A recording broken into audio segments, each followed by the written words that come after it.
Assalamualaikum warahmatullahi wabarakatuh. Perkenalkan, nama saya Indra Muludani Effendi dari Ilmu Hukum kelas B semester 2. Di sini saya akan menjelaskan materi bab 5, yaitu hukum perdata. Yaitu hukum perdata dibagi menjadi dua, ada material dan hukum perdata formal. Hukum perdata material biasa disebut dengan hukum perdata saja, sedangkan hukum perdata formal lazimnya disebut dengan hukum acara perdata. Hukum perdata di Indonesia didasarkan pada hukum perdata di Belanda, khususnya hukum perdata Belanda pada masa penjajahan. Bahkan kitab undang-undang hukum perdata atau dikenal KUHP yang berlaku di Indonesia tidak lain adalah terjemahan yang kurang tepat dari Burgerlijk Wetboek atau BW, yang terjemahan yang berlaku di kerajaan Belanda dan diberlakukan di Indonesia. Berdasarkan ajas konsordasi untuk Indonesia yang saat itu masih bernama Hindia Belanda atau BW diberlakukan mulai tahun 1859. Hukum perdata Belanda sendiri disasur dari hukum perdata yang berlaku di Prancis dengan beberapa penyesuaian. Sesungguhnya istilah hukum perdata untuk pertama kalinya diperkenalkan oleh Profesor Jojo Di Gujono sebagai terjemahan dari Curry pada masa pendudukan Jepang. Di samping istilah itu sinonim hukum perdata atau chivalric and privatrage. Sedangkan menurut para ahli, pengertian hukum perdata secara sederhana berbeda-beda meskipun pada hakikatnya ada kesamaan. Misalnya menurut Profesor Subekti, sarjana hukum, yang menyebutkan bahwa yang dimaksud dengan hukum perdata adalah segala hukum pokok yang mengatur kepentingan perorangan. Adapun menurut KFA Polmar, hukum perdata adalah aturan-aturan atau norma yang memberikan pembatasan oleh karenanya memberikan perlindungan pada kepentingan perseorangan. Dan adapun menurut Sudikno Mortokusumo menyebutkan bahwa hukum perdata ialah hukum antara perorangan yang mengatur hak dan kewajiban orang perseorangan yang satu terhadap yang lainnya. Adapun menurut Paul Schouten, hukum perdata yaitu hukum antara perorangan, hukum yang mengatur hak dan kewajiban. Dengan demikian, dapat dikatakan bahwa pengertian hukum perdata yang dipaparkan para ahli di atas, kajian utamanya pada pengaturan tentang perlindungan antara orang yang satu dengan lain.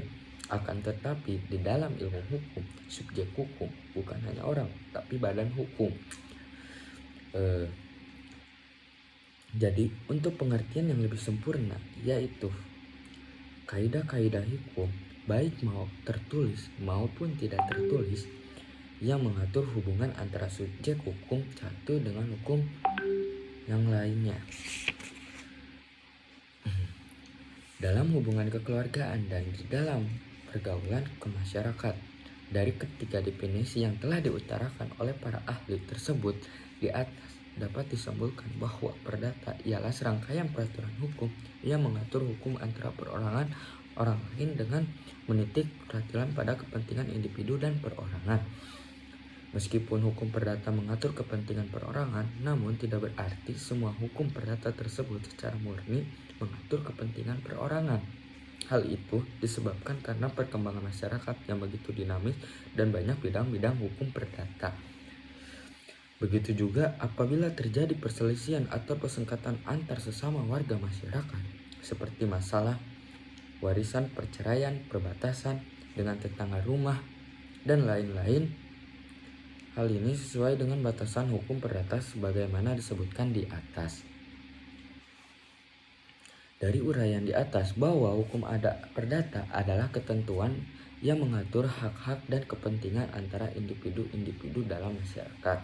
Berikut ini maka dapat disebutkan beberapa pengertian hukum perdata. Hukum perdata yang pertama ialah rangkaian peraturan-peraturan hukum yang mengatur hubungan hukum antara orang yang satu dengan orang yang lain dengan menitik beratkan pada kepentingan perorangan.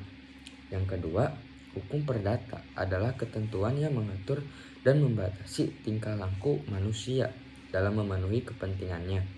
Hukum perdata adalah ketentuan dan peraturan yang mengatur dan membatasi kehidupan manusia atau seseorang dalam usaha untuk memenuhi kebutuhan atau kepentingan hidupnya. atau hukum perdata adalah kaidah yang membuat peraturan-peraturan mengenai hubungan hukum antara orang lain dengan orang satu di dalam masyarakat. Dilihat dari ruang lingkupnya, maka hukum perdata ini terdiri atas hukum perdata dalam arti luas. Hukum perdata ini termasuk ke dalamnya di samping apa yang diatur dalam hukum perdata BW. Juga termasuk ke dalamnya adalah hal-hal yang berkaitan dengan pengaturan yang terdapat dalam hukum dagang itu sendiri.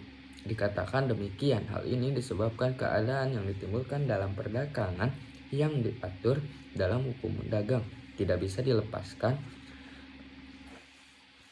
Yang kedua, ada hukum perdata dalam arti sempit. Membicarakan hukum perdata dalam arti sempit, dalam hal ini pembahasannya lebih terfokus dengan apa yang diatur hukum perdata BW. Yang kedua, ada dasar hukum berlakunya hukum perdata. Dalam Undang-Undang tahun 1945 Konstitusionis dan Undang-Undang Dasar sementara 1950 ada dimuat aturan perihal. Salah satu maksudnya diadakan aturan peralihan ini ialah untuk menjadi dasar berlakunya terus peraturan perundang-undang yang ada. Pada saat undang-undang dasar terus diberlakukan, dengan demikian kemakmur hukum yang bisa menimbulkan ketidakpastian dan kekacauan dalam masyarakat dapat dihindari. Pasal 2 aturan peralihan Undang-Undang Dasar tahun 1945 menentukan segala badan negara dan peraturan yang ada masih langsung berlaku selama belum diadakan yang baru menurut Undang-Undang Dasar ini. Kemudian ada pasal 4 aturan peralihan undang-undang. Di sini segala kekuasaan dijalankan untuk presiden dengan bantuan sebuah komite nasional pusat, yaitu ada pasal 1 segala badan-badan negara dan peraturan yang ada sampai berdiri negara Republik Indonesia pada tanggal 17 Agustus tahun 1945 selama Belanda diadakan yang baru menurut Undang-Undang Dasar UUD masih berlaku, tidak bertentangan dengan undang-undang tersebut. Peraturan ini mulai berlaku pada tanggal 17 Agustus tahun 1945. Lalu jadi berdasarkan pasal 2 aturan peralihan Undang-Undang Dasar 1945 Peraturan Pemerintah Nomor 2 Tahun 1945, maka keadaan hukum perdata pada tanggal 17 Agustus 1945 teruskan dilakukan di Indonesia. Bagaimana keadaan hukum perdata pada tanggal 17? Sebagaimana diketahui, negara Indonesia pada waktu itu dijajah oleh Jepang, sehingga sebelum tanggal 17 itu berlaku peraturan pemerintah bala tentara Jepang. Sedangkan untuk daerah-daerah luar Jawa dan Madura ada badan-badan dan kekuasaan dari bala tentara Jepang. Oleh tindakan-tindakan dalam hal ini boleh dikatakan sama. Yang ketiga, ada sejarah terbentuknya kitab-kitab undang-undang hukum perdata. Berkaitan dengan sejarah terbentuknya hukum perdata, dalam hal ini tidak dapat dipisahkan dengan sejarah terbentuknya kitab-kitab undang hukum perdata Belanda. Sebaliknya, sejarah terbentuknya kitab undang-undang hukum perdata Belanda juga tidak bisa dipisahkan dengan sejarah terbentuknya Kode Sipil Prancis. Perjalanan sejahtera dari terbentuknya BW ini berawal dari 50 tahun sebelum Masehi, yakni saat Julius Caesar berkuasa di Eropa Barat. Hukum Romawi Prancis kuno yang berasal dari hukum Jermania yang saling mempengaruhi suatu ketika wilayah negeri Prancis untuk menjadi dua daerah hukum yang berbeda. Bagian utara adalah sedangkan daerah. Dan yang ketujuh, Masehi Justinus Corvus Julius pada zaman itu dianggap sebagai hukum yang paling sempurna, terdiri dari 4 bagian, yaitu sebagai berikut: Codex Justiniani, Pandecta, Institutiones, Noveles, Codex Justinian berisi kumpulan undang-undang legislate yang telah dibukukan oleh para ahli hukum atas perintah Kaisar Romawi yang dianggap sebagai himpunan segala macam undang-undang. Pandecta semua kumpulan pendapat para ahli Romawi yang termasuk misalnya Gaius Papinius, Paulus Livius, Modesius dan sebagainya. Institutionel membuat tentang pengertian lembaga-lembaga hukum Romawi, dan Noveles kumpulan undang-undang yang dikeluarkan oleh Codex selesai hanya mengenai perkawinan di seluruh negeri Prancis berlaku Codex Juris Berabad-abad lamanya, keadaan ini berlangsung terus dengan tidak ada kesatuan hukum. Pada bagian kedua abad 17 di negeri Prancis telah timbul aliran-aliran yang ingin menciptakan kodifikasi hukum yang akan berlaku di negeri itu agar dipelihara kesatuan hukum Prancis. Pada akhir abad 17 oleh Raja Prancis buat beberapa peraturan perundang-undang seperti Demission mengenai soal pemberian yang mengatur mengenai soal-soal yang diserahi tugas membuat kodifikasi yang menjadi sumbernya adalah yang pertama adalah hukum Romawi yang digali dan dari hasil karya-karya pada sarjana bangsa Prancis yang kenamaan Dumoulin, Domat, dan Politenis. Yang kedua ada hukum kebiasaan Prancis, lebih hukum kebiasaan dan Prancis. Yang ketiga ada ordonansi, yang keempat ada hukum intermediasi, yakni hukum yang ditetapkan di Prancis sejak permulaan Revolusi Prancis hingga Kode Sipil terbentuk.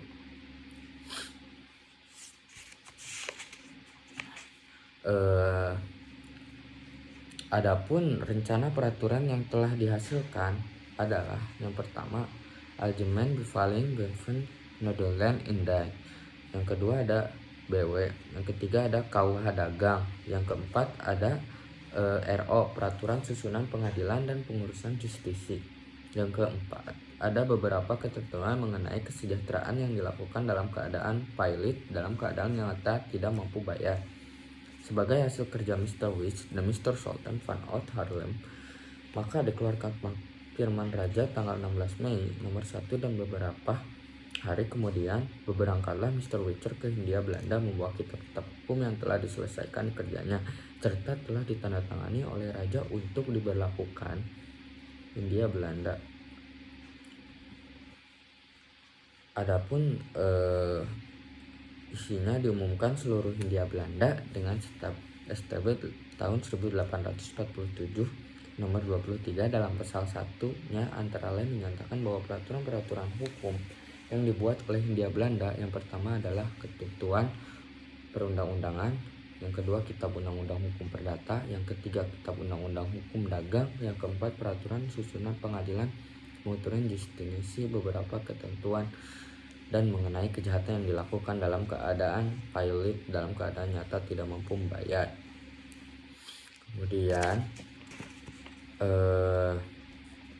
Kemudian selanjutnya yang keempat ada sistematika kitab undang-undang hukum perdata. Sistematika menurut ilmu pengetahuan secara material yaitu yang pertama ada hukum orang, hukum keluarga, hukum harta kekayaan, dan hukum waris. Sedangkan secara formil atau sistematika menurut KUH Perdata yaitu yang buku pertama tentang orang atau van person, buku yang kedua adalah tentang benda, yang ketiga tentang perikatan, yang keempat tentang bukti, dan yang buku keempat ini merupakan hukum acara perdata, hukum perdata formal dan dimuat dalam HIR atau RIB. HIR adalah bagian dari tata hukum dan HP yang masih berlaku saat ini berdasarkan S1 1941. Bagaimana keadaan hukum perdata di Indonesia saat ini? Yaitu yang pertama ada hukum perdata adat, yaitu ketentuan-ketentuan hukum yang mengatur hubungan antara individu dalam masyarakat adat yang berkaitan dengan kepentingan perorangan. Yang kedua ada hukum perdata Eropa, yaitu ketentuan hukum yang mengatur hubungan-hubungan hukum yang menyangkut kepentingan orang Eropa dan orang yang melakukan ketentuan itu termasuk orang tunduk secara sukarela. Yang ketiga hukum perdata yang bersifat nasional, yaitu bidang-bidang hukum perdata sebagai hasil produk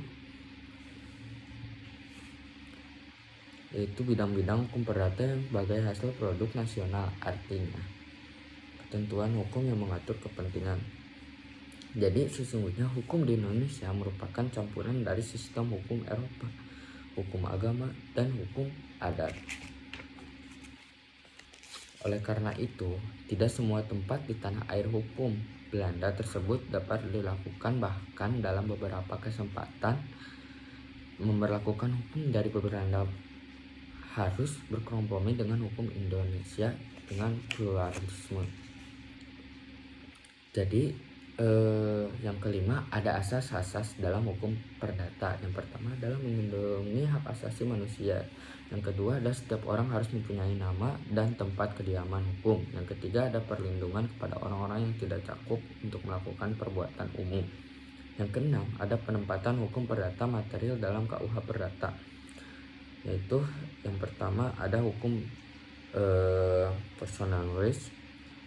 Jadi ya kesimpulannya dari rangkuman dari hukum perdata itu ialah himpunan dari kaidah-kaidah hukum yang pada dasarnya mengatur kepentingan-kepentingan perorangan dari sebagian dari kepentingan masyarakat.